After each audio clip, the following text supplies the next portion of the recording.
Good morning, everyone. Matthew here from the LG4L Gaming Network. I hope you're all really well. And today, excuse me, I'm going to show you how to fly to the moon and orbit it, and then back again down to Kerbin and recover all your data. And you'll see that you'll unlock a hell of a lot of data. So all I've done, if you've been following me so far, is upgrade my ship just a little bit. You can see I've unlocked a few things. If you've been following my videos, you'll see, or you'll know what I've been unlocking so far in the career mode. So first of all, I placed an inline reaction wheel, which you can see just there underneath the decoupler on the spaceship.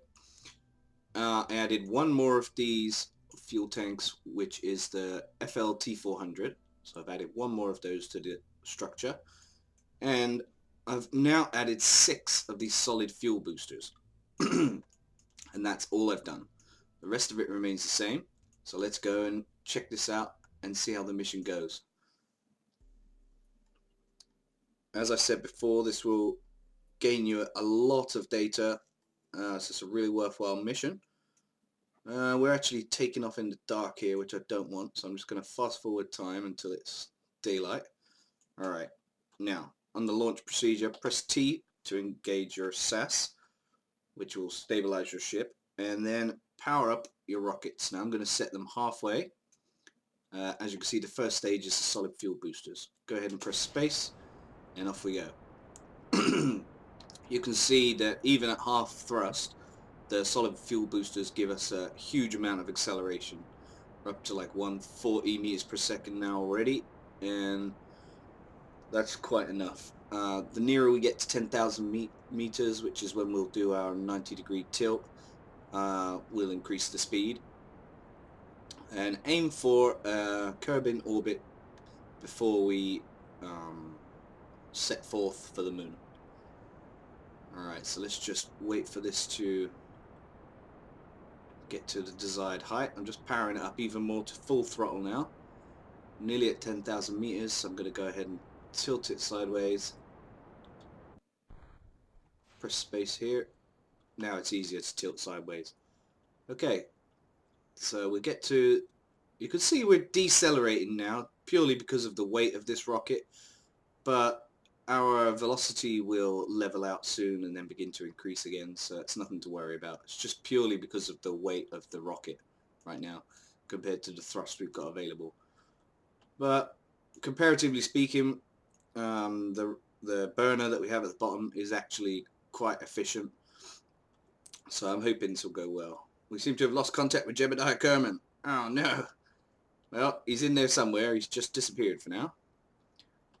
Alright, so as I said, we are at the 26,000 meter mark now, and soon we'll have to tilt our rocket all the way horizontally so we can get our Kerbin orbit. And from there, we can just set a maneuver to the moon. Hopefully we'll have enough delta V, which is potential change in velocity, and I'm sure this will be a successful mission. So as you can see, like I predicted or told you, our velocity is now increasing significantly. It was leveling out and decelerating, but yeah, it's fine now. So I'm going to go ahead and keep my rocket at this angle because I really want it to get high enough to about 60,000 meters before I tilt it all the way horizontal. So I pressed M now, just take a look at the map, see what's going on. It does take a while to load. Alright, then you can check on the potential height of your apoapsis. So that's only going to be 50,000 meters. Alright, so let's just go ahead and tilt our rocket upwards a bit more. So we're going to get a higher apoapsis. And pretty much, actually I think we'll get it to 65,000 meters. Let's see how that does. Alright, then cut your velocity. Tilt your rocket sideways, and now we're going to purely burn horizontally so we can solidify our trajectory around Kerbin. This is the first step on our mission. So you can see our liquid fuel in the top right hand corner is decreasing, but it's not too bad right now. Although the sooner we can get this Kerbin orbit, the more fuel we have to play around with. So fingers crossed this is going to work.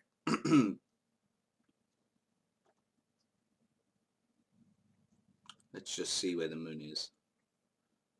Alright, you know what I'm going to do? Actually, let's just let that play out. Alright, let's cut our velocity now. So as you can see, we've got 288 fuel left. There's the moon. So we go ahead, left click that, set that as our target. And from there, I'm going to set a maneuver, drag out this little node, and that pushes our potential trajectory out like so. Now if I just play around with this, we can hopefully get a good interception with the moon. Although it's being a bit temperamental in what it's going to allow me to select. So let's just tilt that like that. There we go. So what this is doing is giving us a moon encounter. So might just, yeah, I'm going to go ahead and decrease the velocity that we need. So as you can see, in 3 minutes 20 seconds we're going to need to do our burn. So let's prepare ourselves, move our rocket direction over this little blue node in the bottom sphere that we're looking at. Fast forward time just a little bit so we get to the burn in T time. And I'm going to try and aim for about 16 seconds.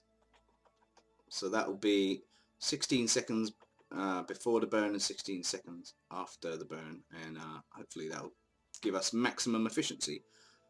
So that's roughly okay. So now I'm just going to press accelerate, watch our fuel tick down, and this is the change in delta V, or the change in velocity that we need in order to achieve this trajectory.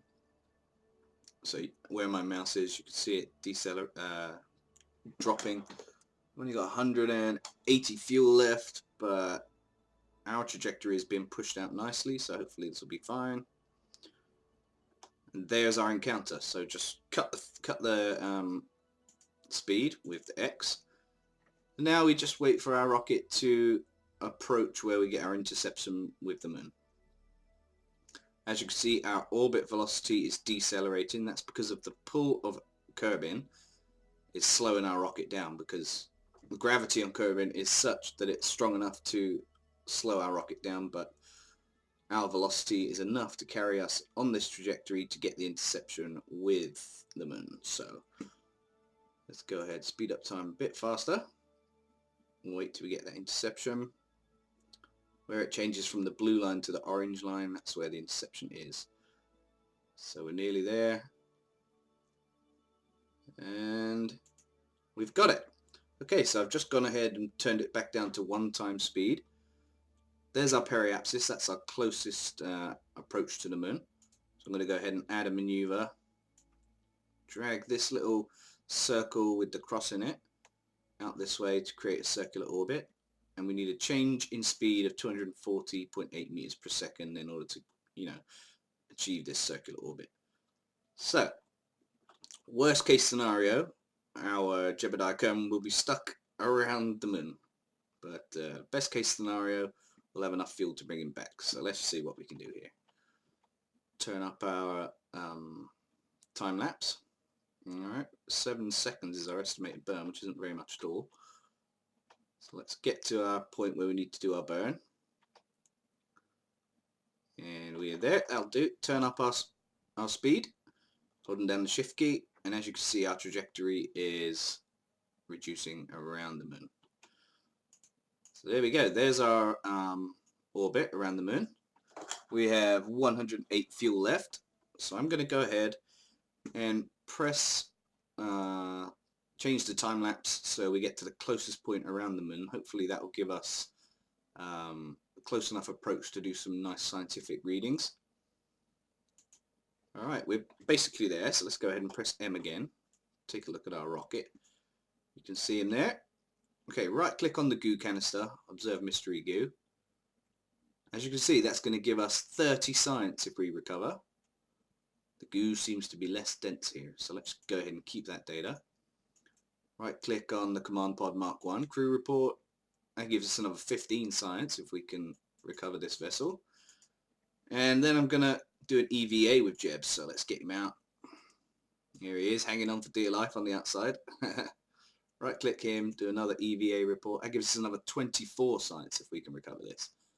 So let's keep that data. Press F to board back on the rocket.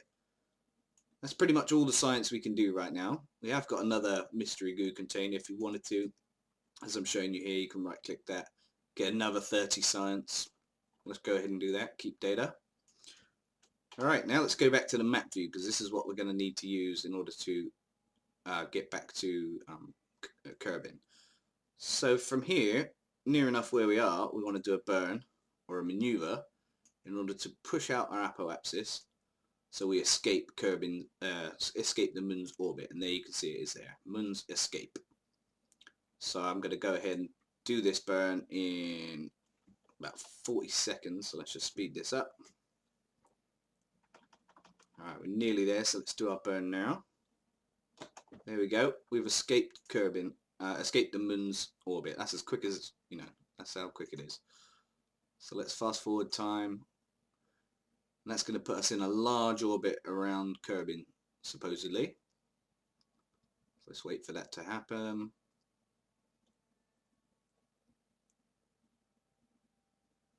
Yeah, near enough, there it is.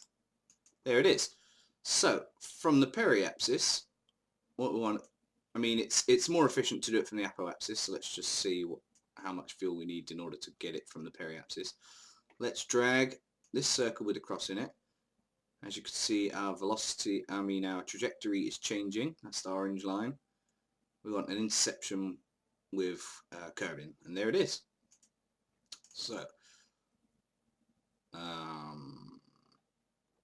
basically, now what we want to do is find our maneuver node, this blue one, down the bottom sphere. Wait till we get over that. Without RCS, it's a bit tricky to handle this, but it's not too bad. Alright, so in 2 hours, 50 minutes is when we're going to do our burn. So let's go ahead and speed up time again, so we don't have to wait too long. Doing this in real time would be a right chore.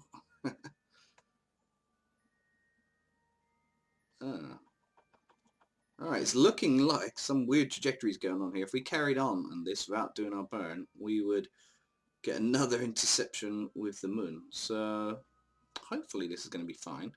I'm going to do speed up time just a little bit more. I've only got a 13-second burn to do here. Alright, from there, now I'm going to turn up my velocity. And as you can see, our trajectory is getting ever closer to Kerbin. Come on, don't run out of fuel.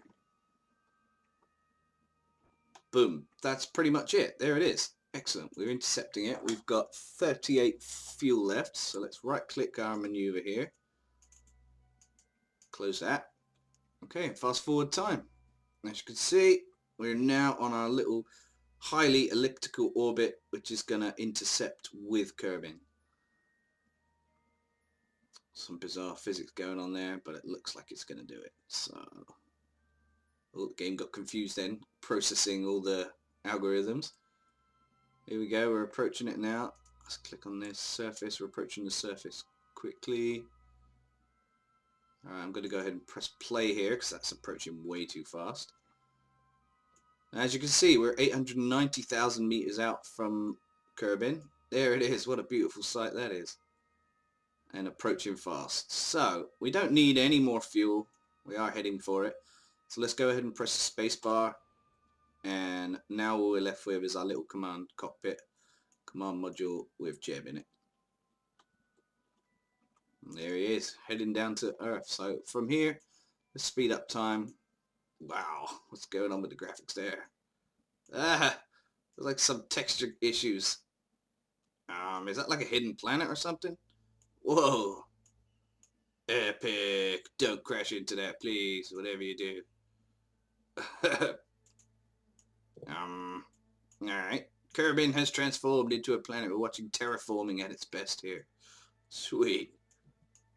Look at that. Amazing. Anyway, we are approaching rapidly into the atmosphere of Kerbin. Now, don't worry. It does have a thick atmosphere, as you probably know, so it's going to slow us down drastically. Although we do have our parachute, so once we get to sort of 500 meters and we're going slow enough, then we should be fine. We should have a slow enough speed in order to lower ourselves to the ground. Although look at this, this is scary. When you're approaching at nearly 3,100 meters per second and no atmosphere is taking its toll, that's scary. There it is, thank God, it's come to our rescue. So you can see our surface velocity is decreasing significantly, although is it going to slow down fast enough? I don't know. Holy crap. Oh, it looks like it is. It looks like it is. Come on. 5,000 meters and counting. Come on, I can't open my parachute at this speed. Got to brake. Alright, looks like we're going to land on the land. Okay, I'm going to open my parachute. Phew, thankfully that's a massive deceleration. And there's my parachute. Yeah, slow enough. And we're going to plummet slowly to the ground. Let's do a little crew report. Nah, let's not overwrite our existing crew report. Okay. There we go. Okay, we've got 10 monopropellant. Electric charge is still going down. Let's go ahead and press T to turn off our SAS. We don't need that anymore. 7.8 meters per second drop to the surface. That's fine. Let's just turn the speed up a little bit so we get to land soon. And we're very close. I hope it's not going to crash at this speed though. 7.6 meters per second. And we landed! Yes! We are alive! Look at that. Houston, we do not have a problem. Woo! Alright, right click, Jeb. Do a little EVA report. 5.6 science we get for this. So let's go ahead and keep that. Now let's just walk across the surface. Do a little surface sample. Another 9 science we get. Let's plant a flag. Plant the flag in Kerbin. Not necessary, but fun anyway. Site name. Safe landing. YouTube. Thank you all for watching. Let's take a look at our research. Alright, so that's what I'm going to go ahead and do now. Let's press OK. And we can now go to Space Center. And it's simply a case of recovering our vessel and our little Kerbinaut. Seeing how much data we've accumulated and then visiting the research lab. So let's go ahead and do that. Click on this one with the 3 satellite dishes. There it is, landed at Kerbin. Woo! So let's left click that. Oh, damn it.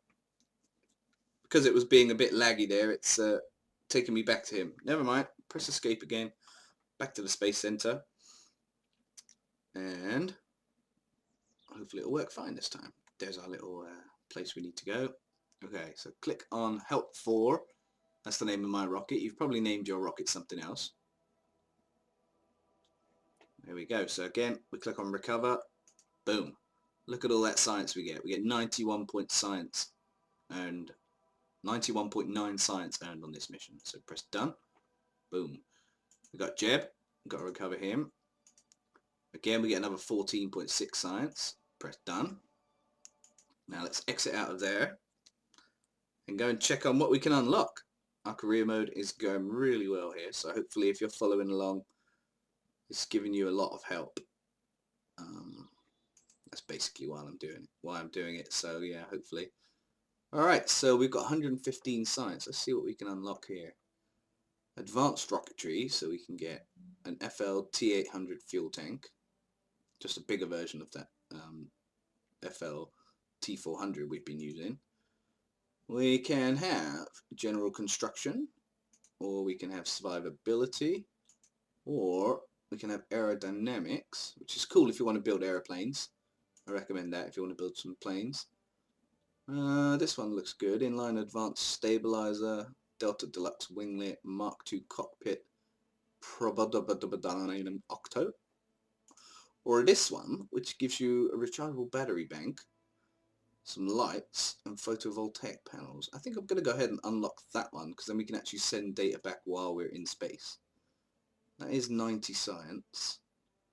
That's not going to improve our flights much.